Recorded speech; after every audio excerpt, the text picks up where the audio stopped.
በስመ አብ ወወልድ ወመንፈስ ቅዱስ አሐዱ አምላክ አሜን። የተከበራችሁ የተወደዳችሁ የእግዚአብሔር ቤተሰቦች የእናታችን የቅድስተ ቅዱሳን የንጽሕተ ንጹሐን የድንግል ማርያም የቃል ኪዳን ልጆች እንደምን ሰነበታችሁ? እንደምን አደራችሁ? እንደምን አረፈዳችሁ? ልዑል እግዚአብሔር አባቶቻችን አምላክ ፈጣሪያችን ስሙ ለዘላለሙ የተመሰገነ ይሁን። ቅዱሳን ንጽሕተ ንጹሐን ድንግል ማርያም ረድኤቷን በረከቷን ታሳድርብን። ጥንተ ጠላታችንን አምላካችን መድኃኒታችን ኢየሱስ ክርስቶስ በቅዱስ መስቀሉ ራሱን ቀጥቅጦ ከመካከላችን ያስወግድልን። አሜን። ቅዱሳንን እንወቅ። ዛሬ ጥር 4 ቀን ወንጌላዊው ቅዱስ ዮሐንስ ከዚህ ዓለም ከሚያልፈው ዓለም ወደ ማያልፈው ዓለም ከጊዜያዊው ዓለም ወደ ዘላለማዊው ዓለም የተሰወረበት የፈለሰበት የምናስብበት ታላቅ በዓል ነው። ወንጌላዊው ቅዱስ ዮሐንስ ሲባል ብዙዎቻችሁ የትኛው ዮሐንስ ነው ብላችሁ ጥያቄ የምትጠይቁ ግርም ይላችሁ ሰዎች አላችሁ። ብዙ ዮሐንሶች አሉ።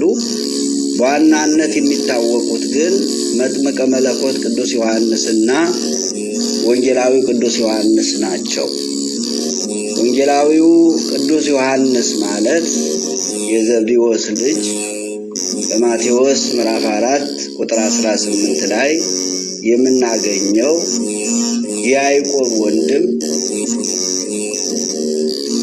ጌታችን መድኃኒታችን ኢየሱስ ክርስቶስ ከአሳ አጥማጅነት ወደ ሰዎችን እንዲያጠምድ ባህሩን እንደ ዓለም አሳውን እንደ ሰዎች መረቡን እንደ ወንጌል አድርጎ ሰዎችን አጥምዶ አስተምሮ ወደ እግዚአብሔር መንግሥት እንዲያቀርብ የተጠራ ታላቅ ሐዋርያ ነው።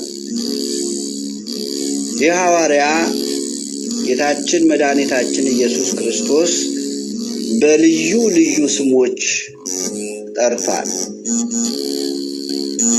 እናያለን። ሌላው ይህ ታላቅ ሐዋርያ ጌታችን መድኃኒታችን ኢየሱስ ክርስቶስ በተሰቀለ ጊዜ ለሰው ልጆች ሁሉ ቀራንዮ ላይ ግንድ ተሸክሞ ያን ተራራ ወጥቶ መከራ ሲቀበል ከድንግል ማርያም ጋር አብሮ የነበረ ስትወድቅ ያነሳ የነበረ ስትሮጥ አብሮ ይሮጥ የነበረ ስታለቅስ አብሮ ያለቅስ የነበረ ታላቅ ሐዋርያ ነው። በመጨረሻም እመቤታችን ድንግል ማርያምን ዮሐንስን ጠርቶ በመስቀል አደባባይ እነኋት እናትህ ብሎ ያስረከበው ለዚህ ሐዋርያ ነው። እመቤታችንን የተቀበለ ታላቅ ሐዋርያ ነው። ልብ በሉ። እመቤታችንን የተቀበለ ጌታችን መድኃኒታችን ኢየሱስ ክርስቶስ አደራ የሰጠው እናት ይህች ናት። እናቱ ነበረች፣ የሥጋ እናቱ ነበረች። ነገር ግን የተስፋ እናቱ